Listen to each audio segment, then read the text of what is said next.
রাজি করতে হলে, আল্লাহকে খুশি করতে হলে মানব সেবার বিকল্প কোনো সেবা পৃথিবীর মধ্যে নাই। আল্লাহকে রাজি করার শ্রেষ্ঠ ইবাদত হচ্ছে মানুষের খেদমত। বলি সুবহানাল্লাহ।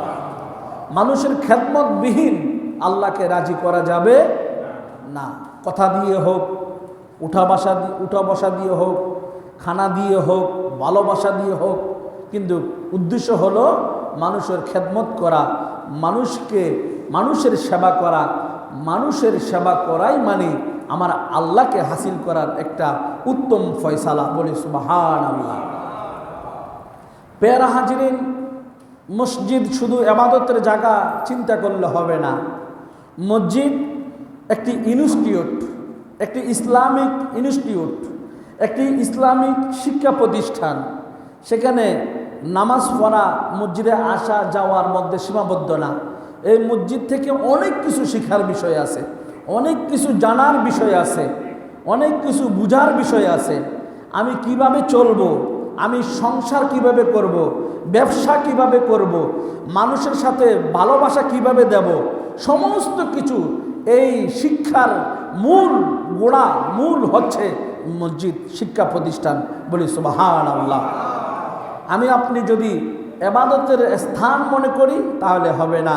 এই মসজিদের মধ্যে থেকে এলমে শরীয়তের জ্ঞান শিখতে হবে, এলমে তরিকত শিখতে হবে, এলমে হাকিকত শিখতে হবে, এলমে মারফত শিখতে হবে। বলি সুবহানাল্লাহ।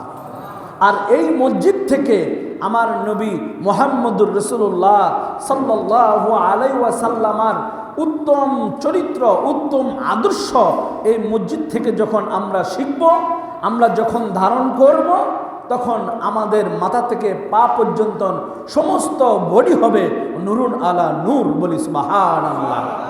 এই জন্য আল্লাহ রসুল সাল্লাল্লাহু আলাইহি ওয়াসাল্লাম বলেন, যে ব্যক্তি 5 ওয়াক্ত 5 বার একাধারে ওযু করলো, সে ব্যক্তির দেহটুকু নূরে উদ্ভাসিত হলো। বলি সুবহানাল্লাহ। তার প্রত্যেকটি অঙ্গ প্রত্যঙ্গ নূরে ভরপুর হয়ে গেল। বলি সুবহানাল্লাহ। এই জন্য আমরা প্রতিনিয়ত আমাদের চেষ্টা করতে হবে, আমরা যখন মসজিদে আসব কিছু নিয়ে যাব। আমরা মসজিদে আসব কিছু নিয়ে যাব। নিয়ে যাওয়ার সেই মন মানসিকতা আমাদেরকে জাগ্রত করতে হবে। শুধু স্কুল, কলেজ, ইউনিভার্সিটি সেটাই বিদ্যাঘর তা না। আল্লাহর ঘর মসজিদও এটা হচ্ছে বিদ্যাঘর। এখানে আল্লাহর রহমত নাজিল হতে থাকে। বলি সুবহানাল্লাহ। মসজিদের মধ্যে শুধু মুসল্লি আসে না, অনেক আল্লাহর ওলিরা ইন্টারনালভাবেও জামাতে নামাজ পড়ে। অনেক জিন বুজুর্গ তারাও ইন্টারনালভাবে জামাতে নামাজ পড়ে, যা আমরা দেখি না, কিন্তু তারা আমাদেরকে দেখে। এমনও আল্লাহর ওলি আছে যারা, এমনও হক্কানি মানুষ আছে যারা জিনদেরকেও দেখে নামাজের মধ্যে। বলি সুবহানাল্লাহ। এই জন্য আমাদেরকে প্রতিনিয়ত চেষ্টা করতে হবে যাতে আমি 5 ওয়াক্ত নামাজ কিভাবে পড়ব, আমি ঢিলা কুলুপ কীভাবে করব, আমি শরীয়তের মাসলা মাসাইল কিভাবে জানব। ইমাম সাহেব আছে, ইমাম সাহেব কাছ থেকে আপনারা জেনে নেবেন। অনেক মুরব্বী আছে জানাজার নামাজ কিভাবে পড়বে জানে না, লজ্জা করতেছে, শরম পাচ্ছে না। আপনি হুজুরের সাথে বন্ধুত্ব করবেন, ইমামের সাথে বন্ধুত্ব করবেন, কিছু জানতে পারবেন, শিখতে পারবেন, আরেকজনকে শিখাইতে পারবেন। আপনি যদি লজ্জাবোধ করেন যে ইমাম সাহেবকে আমি এই কথা কেমনে বলি, তাহলে এটা ঠিক না, এটা আদৌ ঠিক না। আমি এখানে এসেছি কেন? আপনাদেরকে কিছু শিখাইতে। এখন আপনারা যদি কিছু জানতে না চান, এটা আপনারা দায়ী থাকবেন আল্লাহর দরবারে। কিন্তু আমি তো এক পায়ে দণ্ডায়মান আপনাদেরকে জানাতে, তাহলে আপনারা সময় দিবেন। যেমন আমি আগের মসজিদে ছিলাম, ওখানে মুরব্বীদেরকে নিয়ে আমি এশার নামাজের পরে একটা ক্লাস করতাম। তো মুরব্বীরাও জানার খুব আগ্রহ।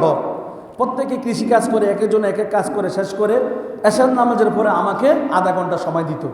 তো মুরব্বীদের সাথে আমি মোতালা করতাম, হ্যাঁ, কোরআন নিয়া, হাদিস নিয়া, এমনকি প্রতি মঙ্গলবারে আমি কোরআন তাফসির পর্যন্ত করলাম, প্রতি মঙ্গলবারে ওই মসজিদে। তো মুসল্লিদের মধ্যে একটা আগ্রহ আছে, জানার আগ্রহ আছে। তো আগ্রহ থাকলে ইমাম সাহেবও আপনাদের কি মহব্বতটা করবে, ভালোবাসবে। এই জন্য ইমাম এবং মুসল্লিদের মধ্যে থাকতে হবে ভালোবাসা। ইমাম এবং মুসল্লিদের মধ্যে যদি দূরত্ব থাকে, তাহলে ওই মুসল্লি কিছু শিখতে পারবে না। এই জন্য আপনারা আসবেন, শরীয়তের অনেক মাসলা মাসাইল আছে যা আপনি জানেন না। লাশ কিভাবে কবরে রাখতে হবে অনেকে জানে না, রুকুতে কিভাবে দাঁড়াতে হবে, সেজদা কিভাবে দিতে হবে, দুই হাত কিভাবে দিতে হবে অনেকে জানে না, অজু কিভাবে করতে হবে, অজুর দোয়া কি অনেকে এটা জানে না। আপনি আমার সাথে বন্ধুত্ব করুন, আমার সাথে সম্পর্ক স্থাপন করুন। আপনি মুরব্বী হয়েছেন, কি হয়েছে, আপনি আমার বাবা শরমতুল্লাহ, আপনি মুরব্বী, কোনো শরম নেই, আপনার ছেলে হিসাবে আমি শিখাবো। আপনি যুবক আছেন, হ্যাঁ লজ্জা লাগে না, আপনি আমার ভাই হিসাবে আপনাকে শেখাবো, কোনো লজ্জা নাই। শরীয়তের এলম, তরিকতের এলম, হাকিকতের এলম, মারফতের এলম, চারটি জ্ঞানের এলম আপনি আমার কাছ থেকে পাবেন। বলি সুবহানাল্লাহ। আমার মুর্শিদ কিবলা আমাকে সেইভাবে তৈয়ার করেছে, আমাকে সেইভাবে শিক্ষা দিয়েছে। আপনি যেই প্রশ্ন করবেন চেষ্টা করব উত্তর দেওয়ার জন্য, কিন্তু আপনারা যদি না আসেন আপনাদেরকে জ্ঞান কিভাবে দেব? আপনারা আমাকে রাখছেন কেন? কিছু জানার জন্য।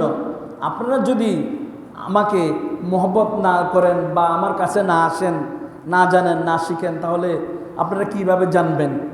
জ্ঞান কিভাবে আলোকিত হবে? এই জন্য সময় দিবেন।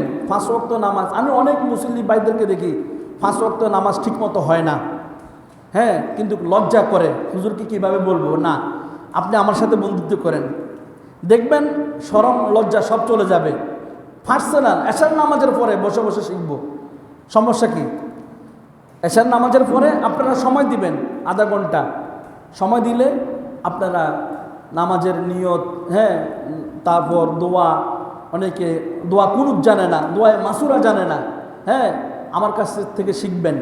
আমি যদি আপনাদেরকে না শিখাই ইমাম হিসাবে, আল্লাহর দরবারে আমারও দায়বদ্ধতা থাকে, আল্লাহর দরবারে আমার জবাবদিহিতা করতে হবে। এত বছর, এই 2 বছর গত হলো, কিন্তু কোনো মুরব্বী আমাকে আসে না যে হুজুর আপনি আমাকে পার্সোনাল নামাজ কিভাবে পড়তে হয়, রুকু সেজদা কিভাবে দিতে হয়, দোয়া কুনুত, দোয়া মাসারা সব শিখিয়ে দিবেন, সব শিখিয়ে দিবেন, কিন্তু কে তো বলল না। একটু আমার সাথে শেয়ার করেন। আপনি মুরব্বী হয়েছেন, কি হয়েছে, কোনো লজ্জা নাই। আপনি এশার নামাজের পরে সময় দিবেন, আমি আপনাদেরকে শিখাবো, মন ভরে শিখাবো। এই জন্য আমরা যখন দুনিয়া থেকে যাব, আমাদের শরীয়তের উপর আমরা কতটুকু ছিলাম, তরিকতের উপর কতটুকু প্রতিষ্ঠিত ছিলাম, হাকিকতের উপর কতটুকু প্রতিষ্ঠিত ছিলাম, মারফতের উপর কতটুকু প্রতিষ্ঠিত ছিলাম, সমস্ত জ্ঞানের বিচার হবে এই যখন মুনকার নেকির আমাদেরকে প্রশ্ন করবে। কথাটা কি বুঝতে পেরেছেন? এই জন্য আমাদেরকে শিখার দরকার, বুঝার দরকার। হ্যাঁ, কবর পর্যন্ত আমাদেরকে শিখতে হবে, দোলনা থেকে কবর পর্যন্ত আমাদেরকে শিখতে হবে। আমাদের সকলকে এই শিখার শুভ বুদ্ধি উদয় হোক, সকলে বলি আল্লাহুম্মা আমিন।